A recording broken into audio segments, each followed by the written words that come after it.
लोग अक्सर क्या करते हैं कि वैकेंसीज के नाम पे पहले तो पैसे दिया करते हैं, उसके बाद फिर साल भर 2 साल लगता है उस पैसे को वापस लेने के चक्कर में, और फिर उनका पूरा जो लाइफ है वो डिस्टर्ब हो जाती है इसी चीज़ में। क्योंकि जब भी कभी ऐसे मामले काफ़ी आते हैं तो फ्रॉड मामले ज़्यादा होते हैं, तो फ्रॉडिफिकेशन ना हो पाए कम से कम इस वैकेंसी लेकर के, यही मेरा एक मोटिव है इस वीडियो को बनाने का। क्योंकि जो भी ये 13 लोगों की सूची रखी जा रही है, ये आपके O&M मतलब ऑपरेशनल एंड मेंटेनेंस वाले काम पे ही रखी जा रही है।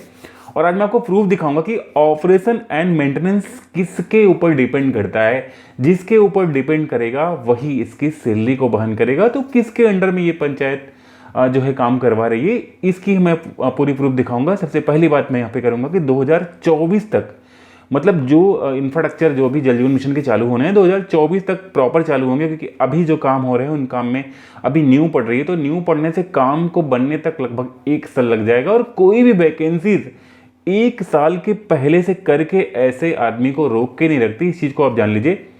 यहाँ पे ये भी चीज़ें दर्शाई गई हैं कि कोविड में बहुत सारे लोग जो हैं बाहर से वापस भी यहाँ आ चुके हैं, तो उनको भी जो भी इस तरह के प्लम्बरिंग या फिर फिटिंग के सामान वामान लगते हैं, तो उनको आसपास पंचायत के आसपास कहीं दुकानें उकानें करवा करके भी उनको रोजगार देने की बातें भी इसमें कही गई। मैं आपको उसकी शॉर्ट भी दिखाऊंगा। उसके साथ साथ और भी बातें कही गई हैं, जैसे कि जो बंदे रखे जाएंगे उनकी रुचि हो इस काम करने का, मतलब वो पहले से इस काम को करते हो या फिर उनकी रुचि हो, या फिर जैसे गांव का जो राजमिस्त्री है, आसपास आपके राजमिस्त्री ढेर सारे होते हैं, तो उन्हीं को इसमें ला करके ट्रेनिंग दिलवा करके इस काम को करवाना है। जैसे गांव में अक्सर कई होते हैं पाइप मैकेनिक प्लम्बरिंग उम्बरिंग वाला काम करते हैं, तो उनको इसमें ला करके उनसे काम करवाने की बात है। किसी नए पर्सन, ऐसे व्यक्ति की जो कि टेक्निकल हो, इंजीनियरिंग कर रहा हो या फिर कर रहा हो, उसको इसमें ला करके उसके कैरियर को खराब करने वाली बात नहीं कहेगी, क्योंकि इसमें कोई ऐसा बेस नहीं बनाया जा रहा है। तो मैं सीधा रिपोर्ट दिखाता हूं आपको किस बिहाफ पे, किस रिपोर्ट पे यहाँ पे बात कही गई है और किस तरह से की जा रही है। तो ये जो पीडीएफ आप देख रहे हैं, ये पीडीएफ हमने ओपन किया हुआ है जल जीवन मिशन की जो वेबसाइट है वहां से, और यहाँ पे साफ साफ देख सकते हैं भारत सरकार जल शक्ति मंत्रालय पेयजल एवं स्वच्छता विभाग के द्वारा ये जो है जारी किया गया है। हालांकि 2020 का ही है, लेकिन 2020 से अभी तक ये चीजें अपडेट वही चल रही हैं। अब आप ये देख सकते हैं यहाँ पे 3.5 लाख करोड़ से भी ज्यादा का बजट यहाँ पे खर्च करने की बात कही गई इस जल जीवन मिशन के इंफ्रास्ट्रक्चर पे करने की, और इसकी चलाने की जो बातें हैं ये काफी ज्यादा बड़ी कहेंगे। लेकिन अभी ये जो बातें हैं ये कुछ दिन में आपके सामने आएंगी, एकाएक अभी सारी चीजें सामने नहीं आएंगी, लेकिन जल्द ही सारे पॉइंट्स आपके सामने आएंगे। क्योंकि कुछ दिन बाद सारा डिपेंड होना है पंचायतों के ऊपर, और पंचायतों का जो भी केंद्रीय बजट है, मतलब 15वां वित्त आयोग, वो टोटल डिपेंड करेगा इस जल जीवन मिशन के काम को। क्योंकि अभी जो काम हो रहे हैं, काम की गुणवत्ता में अगर फर्क आएगा तो जाहिर सी बात है आगे चल के जो भी पंचायतों का केंद्रीय वित्त है वो टोटली इस पर डिपेंड करेगा। वही एक्सपेंस से जो है मेंटेनेंस का काम किया जाएगा।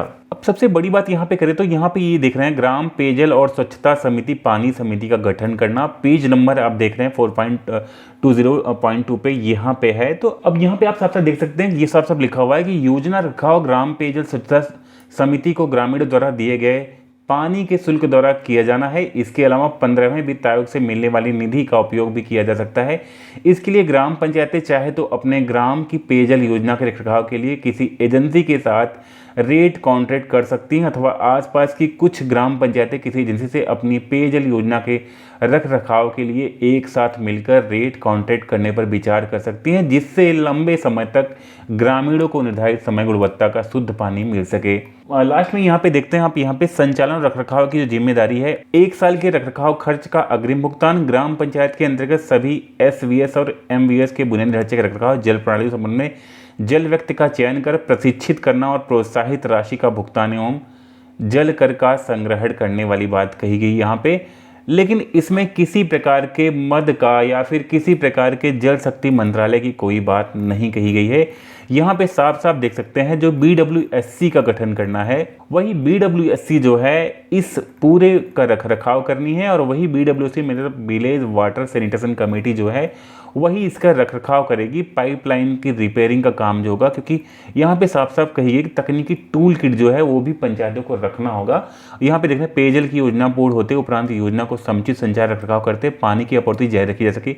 पानी समिति अपनी जवाबदेही पूरी करने के लिए निधि की आवश्यकता होगी, जिसे पेयजल शुल्क के माध्यम से जमा कर सकते हैं। यहाँ पे साफ साफ लिखा गया है, मतलब जो पेयजल शुल्क होगा, पेयजल शुल्क के माध्यम से यहाँ जो निधि आएगी उसी से रख रखाव, मतलब जो भी मोटर मैकेनिक हो चाहे ये रखे जा रहे हैं उनको यहाँ पे शुल्क देय होगा। चलाए जाएंगे मोटर, उसका रजिस्टर बनेगा, कितने टाइम पे मोटर चली है, कितने टाइम पे नहीं की है, वो पंचायत की जिम्मेदारी, इसी समिति की जिम्मेदारी हो, किसी एक बंदे को नियुक्त करके वो काम करवाएगा। वो ऐसा फिक्स कोई बंदा होगा जो कि पंचायत पे काम करेगा, लेकिन वो ऐसे कोई मैंडेट सरकार से कोई मानदेय उसको नहीं प्राप्त होगा, जिसकी यहाँ पे डिटेल्स दी गई है। ये सब ढेर सारी जिम्मेदारियां हैं जो कि मैं बताऊंगा तो लोग बोर होंगे, लेकिन जान लें आप कि पंचायतों को क्या करना होगा। पंचायतों को टी, एल्बो, बेड, रेड्यूस, जो टेल पीस है, ये सब भी अपने पास सुरक्षित रखना होगा, जिससे कि इमरजेंसी में कोई काम हो गया तो इमरजेंसी में जिस बंदे को आपने ट्रेन किया है पंचायत का, वो बंदा इसको रिपेयर करे।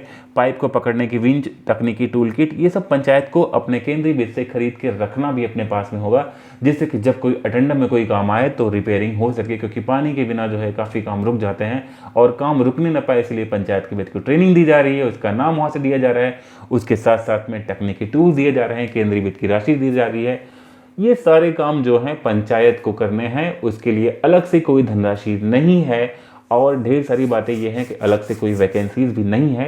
ये जो वैकेंसी है पंचायत के लेवल पे है, इसे कभी परमानेंट करने की बातें नहीं कही गई हैं, कहीं भी कोई इसमें स्पष्टीकरण नहीं है। तो आई होप ये अपडेट आपके काम की होगी, और आप भी अगर इस तरह से इंटरेस्टेड हैं कि पंचायत में हम मोटर मैकेनिक या फिर इस तरह से प्लम्बर के जॉब को कर लेंगे, तो फिर से मैं अवेयर करना चाहता हूं कि इस तरह की कोई परमानेंट जॉब जल शक्ति मंत्रालय आपसे कांटेक्ट नहीं कर रही है, पंचायत में रखे जा रहे हैं आप, और उसका कोई अभी मानदेय भी फिक्स नहीं है। तो